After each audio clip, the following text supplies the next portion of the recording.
What is up, Nuggets? It's your boy, Killer Pizza, here with a brand new video for you rascals and rapscallions out there. As always, I hope everybody's having a great weekend, watching some spooky movies and whatnot. And right off the bat, I got to apologize if my voice is a little bit raspy and for the late upload. I wrestled last night for Super Shogun, once again in West Branch, Michigan.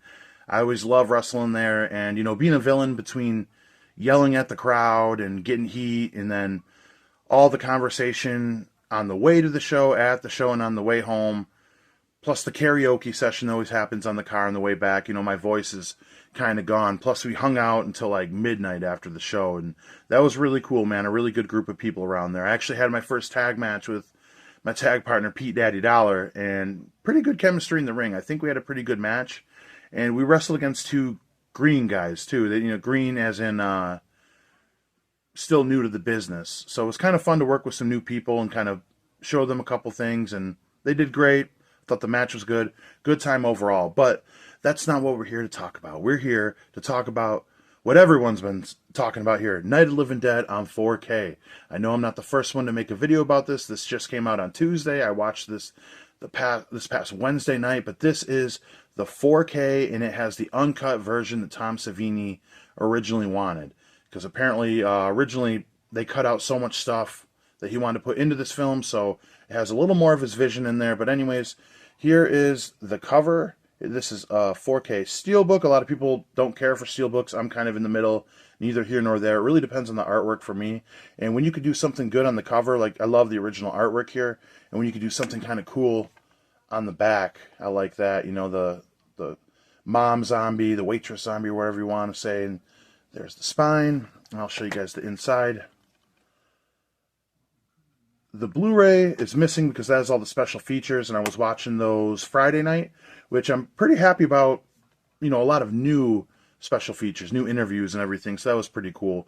But when we get to the meat of the matter with this movie, I'll talk about how it looked. For one, it looked great, man. I've heard a lot of people talking about, like, is it worth it to upgrade 4K movies and everything? To me, I can tell the difference from this movie, how much better it looked, because I've seen this movie so many times. But this isn't necessarily a movie that benefits from 4K a lot. So, like, if you're not the biggest fan of this film, there's not necessarily a reason to upgrade, I would say. But if you are, obviously pick it up, because you can get the uncut version, which the Blu-ray in here also has the uncut version as well. My buddy Hayden once taught me a really good lesson when I started collecting 4Ks. He said, just get the 4K. It's not that much more. And if you eventually get a 4K player, you can use the 4K disc, and then if you keep, you don't have a 4K player in every room, you can watch the Blu-ray in a different room. So you kind of get the best of both worlds, and this one came with a digital code as well. But pretty much what we came for when it comes to this movie, I think everyone will agree with me, is the uncut version. It's kind of became a thing of legend. And I actually have the book, Night of the Living Dead, the version you've never seen, Tom Savini's book, and it has a lot of the storyboards in here showing like how he originally envisioned it. So this is actually a really cool pickup. If you're into this movie and you don't have this already, I highly suggest picking this up. Obviously, a lot of the things that happened on the storyboard weren't in this uncut version. Also, I have this sign by Tom Savini, which is pretty cool. Even though he was quite a jerk when I met him, I still respect Tom Savini. Like, he didn't even ask me if I wanted this autographed. He just signed it and charged me $20 more. But side note, I remember Tom Savini is one of the biggest jerks I ever met. I remember when I met him, I was like, I was so nervous. I was like, hey, any advice for like filmmaking? And I know it's a vague question. He was like, I mean, what are you talking about? Are you directing? Are you writing? He just like made me feel so inferior. And my buddy Cody was with me, and he could see how awkward it was. And he goes, directing. He wants to direct. He like spoke for me to get me out of that situation. And then Tom Savini, he was all right, I could even throw the photo up there or whatever. He don't look too happy in there, but I respect the man, That's why it sucked he was like that, because he's the godfather of gore. And with this movie, he's always said he didn't really like it, and this is one of my favorite movies of all time. I wanted to mention that. This is a top 5, top 10 movie for me. Like, when I was a little kid, this is the first this on VHS was the first VHS I ever bought with my own money. I had to have been 9 years old, and I used to go out to my grandma's house, Wonderland Mall, and there was a KB Toys, and I used to always go in there and get a toy every time I would, get a wrestling figure. And that was the first time I went over to like the FYE right next door, and I chose to get a movie instead of uh, a toy. So that might be one of the very first movies I ever bought on my own and collected. I know I bought like wrestling VHS tapes before, but that arguably might be the first movie I actually ever bought. But I had that for years, and I wore that tape out. This is just a really, really good movie here. But when it comes to uncut stuff in this movie, I'll be quite honest. There's not much extra footage in here. For one, he starts it off in black and white like he wanted to, which I really liked. It set a different tone, and it did remind me of like the original, and that's what the whole idea was, paying homage to it. And homage, however you say the word. Don't mind me, guys. I went to public schools. But there's just a couple extra stuff, like when Barbara goes to pull the fire poker out of this big zombie's head, Uncle Reg.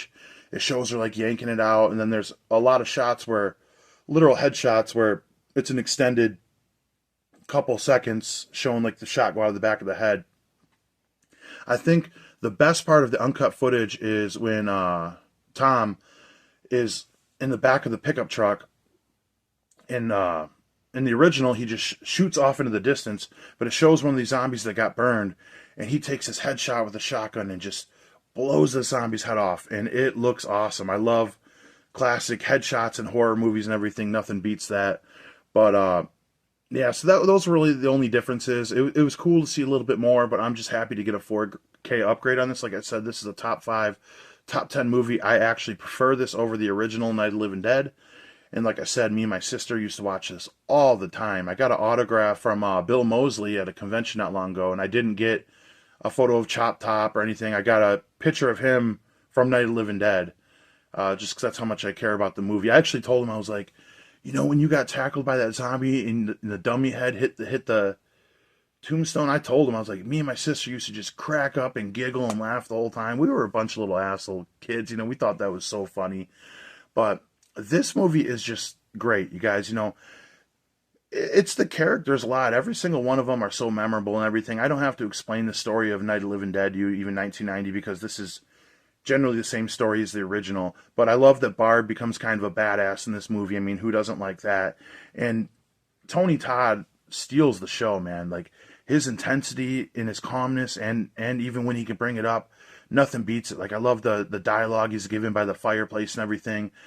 And the characters are so great. Like Tommy and his girlfriend, he's great. I really like him. His girlfriend gets really annoying where they're screaming the whole movie.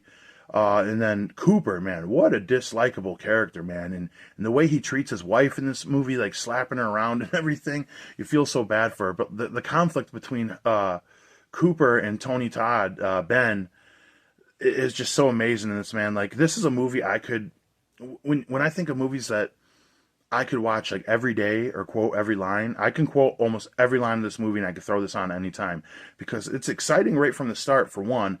And I know there gets a lot of downtime like in the middle when they're boarding up the windows and everything, but there's still a lot of high points. Like, it could be slow, then out of nowhere it kind of peaks, you know what I mean? Like the conflict with the TV when Cooper goes to take it downstairs and they get in that fight, which is one of my favorite scenes. I love how they're like fighting and bumping into the piano and hitting all the keys and everything. And then I love the line, Ben tackles him down. He's like, "You're taking the TV downstairs." And Cooper goes, "I wasn't taking the TV downstairs. You can't get any reception in the basement, you dickhead." But that's funny, man, and there's a lot of eerie lines too. Cooper telling him, "You're going to die up here. You're going to die." And this just sets such a good tone, man. I love how they always go back to that one shot of the zombies walking up. And every time they show it, there's more and more of them. And the score to this, man, the music they use, like, it's hard to describe, but you just have to see this to know what I'm talking about. But the score fits with this so good. The gore in here is great for what they had. This was cut a lot with the original, but I love this movie. I love the gore in here. I'll never get tired of a zombie movie, man. It's I'd say at this point, behind slashers, it's my favorite. Number 2 is zombie movies. But growing up, it was definitely zombie movies. So like Return of the Living Dead, Dawn of the Dead, and arguably 1999 Night of the Living Dead are in my top 5, along with The Thing and Halloween. Those are probably my top 5 horror movies. It could change though, but this is always up there, top 5, top 10, and look good in 4K. A lot of really good special features I'll add on top of that. You know what I mean? A lot of good new interviews. A lot of times they'll recycle it. Like, this has archival special features as well, but a lot of new interviews. And the guy who played Tommy, his name is slipping my mind, man. But I loved his interview, man. He starts off with like, "I can't believe I got cast in this movie because I'm a nerd of horror movies." Tommy right there. Can't remember his name off the top of my head. I was doing a little research on him too, and I didn't know he had like an autobiography, like a book about all the horror movies he was in. I found it. I looked it up on Amazon. I think I'm gonna buy that book and check it out. I got to get my Hooked on Phonics to show up first. Then I'll learn how to read, and then I'll read his book. But yeah, like even Tommy when he dies at the end, like, these are the wrong keys. These are the wrong damn keys. And then he chooses to shoot the gas pump. The music right there always got me, man. Always got me in my feels as a kid. It's so dramatic, and the explosion of the truck. Who doesn't like an explosion? The look on Ben's face, Tony Todd, he's running up. And then I love the shot when Barb's looking out the window and she turns a 180, leans against the wall, and she's like, so good. Every performance in this movie is top notch. The conflict, the resolutions, it's just classic shit, man. And then the fact that like Cooper survives at the end. You know, here's another one for the fire. She shoots him. Smart move to go up in the attic too. This is one of the movies that I first watched that had me thinking about how I would survive a zombie apocalypse. You know what I would have done in that big farmhouse too? I would have had everyone grab all the couches and the tables and just furniture, and I would have started wedging them on the stairs. So I have a big pile of junk and furniture blocking the stairway, right? Or even tear down the stairs somehow, block that off, and then just go upstairs. The zombies can't climb over that stuff. These zombies, at least, they can't get up there. And then make some kind of rope ladder or something so you can climb down. You know, then if you need to get out or something, they're so slow, have somebody distract the zombies on one side. Hey, we're over here, we're over here. Have the other guy go down the other side and get the hell out of there. You know, I've given this a lot of thought over the years. But I love this movie so much. Man, there's so much to it. Like, it wouldn't it be interesting if, like, Bill Moseley's character never died? Or, like, even when Barb was running down to the farmhouse, if they could have explored other areas outside. But, you know, this movie's a masterpiece to me, man. I love how Barb is just getting tougher and tougher the whole time, and just, we could get away. They're so slow. We could walk by them and they wouldn't even catch us. We better get away while we can, or whatever.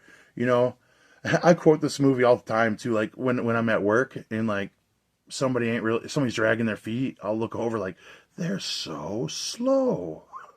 But a very quotable movie too. Is he dead? Is he dead? With that creepy skinny zombie and everything. But yeah, this is a really good pickup. I find it complete bullshit that they made these limited. You know, I was obviously on this right away. I need my advice to any of you guys out there, like, get your pre-order in on Amazon right away. And if you don't want it later, just cancel it because they don't charge you right away. But I'm very happy to add this into my collection. Yeah, so not much more to say. I'm sure I'm going to forget about a lot of stuff that I'd want to talk about because there is a lot to talk about. You know, so many good moments, quotable moments, like the thin doors upstairs. They're better than nothing. Fucking Tony Todd punches through that shit. No good.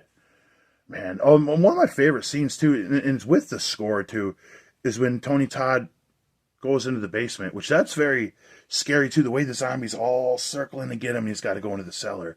And he's got that cigarette, and it's just barely hanging out of his mouth. And the radio's going, and they're saying, they're extremely dangerous. You kill him by shooting him in the head. He's like, you goddamn right. He's laughing. And he looks over and sees the gas pump keys. And Cooper could have been looking for him the whole time. And he just starts laughing like he lost his mind, and it fades to black.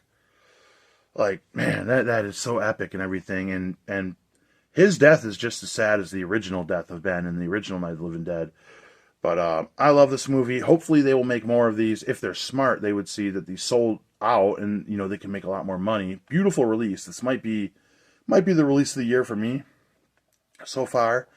Granted, I'm getting my Nightmare on Elm Street Steelbook set Tuesday, so I might have, I'm going to have a lot of videos this October, just to let you guys know. I had a suggestion to do my 31 Days of Horror, but I'm not going to do that. I think I'm going to do like a top 5 or top 10 movies that I watch every Halloween season, because I don't really choose 31 movies. I like to just go by my mood in Halloween, because I watch horror movies all year round, and if I'm going to watch one every night, maybe 2 a night, you know, I just go by how I feel, what looks good. But I might do like a top 10 horror movies I watch every year. I'll probably do a little unboxing for the Nightmare on Elm Street Steelbook set. I got A package from Fright Rags coming. I'll probably do an unboxing for that. What else we got coming up? I'm going to actually be going to Scarefest in Kentucky on the 17th, so I'm going to have a video of all that, the hall, meeting everybody there. I'm going to go meet all the Return of the Living Dead people. Try to get them all to sign my poster. You guys think I should get my original Return of the Living Dead VHS signed by everybody? I might have to do that. But anyways, that's just some of the things coming up that I have on my channel. And, before I get out of here, I want to just comment on one thing, and I don't like to get political ever here or talk about the news or whatever, but when I woke up today, I don't know if you guys heard that there was like a shooting at a church in Grand Blanc. That's less than an hour from where I live. And I just want to say, man, thoughts and prayers to everybody out there. Like, that blew my mind when I seen that in the morning. You see it too much, a shooting in a church, and I keep reading Grand Blanc, Michigan. I'm like, it's right by me, man. And it's like, it's just fucked up how much shit like this is happening, and it's like, I could sit here and watch a movie and I'm praising a guy getting his head blown off by a shotgun, and then people got shot and killed with a shotgun in a church an hour from my house from here. So it's like, makes me feel really fucking weird, or I didn't even know if I want to make this video. But it's like, we watch this shit for fun. It's not real. It's an escape from bullshit. We have fun with this stuff. I don't get scared from horror movies, you guys. I never really did.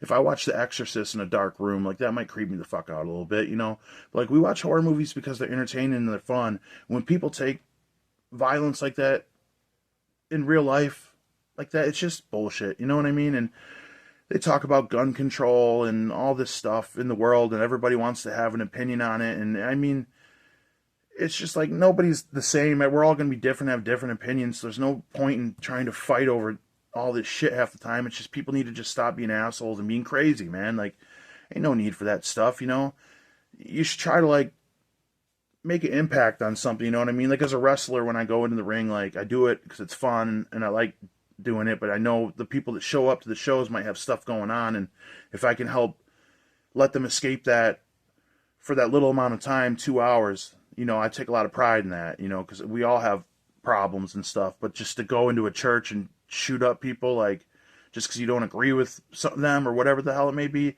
it's fucking sick, man. It's like, go get a hobby or something, man. I think people just need to not be crazy, be sick like that. We need to care about each other a little more. But I'm sorry, guys. I didn't mean to go on this rant at the end. We're supposed to be talking about Night of the Living Dead 1990, which fucking rules. I'll put it at that. But anyways, that's the video. I highly suggest getting this 4K if they put it back in print. But, like I said, I hope you guys are doing good today. Enjoy the rest of your Sunday. Blood, guts, gore. I'll check you next time.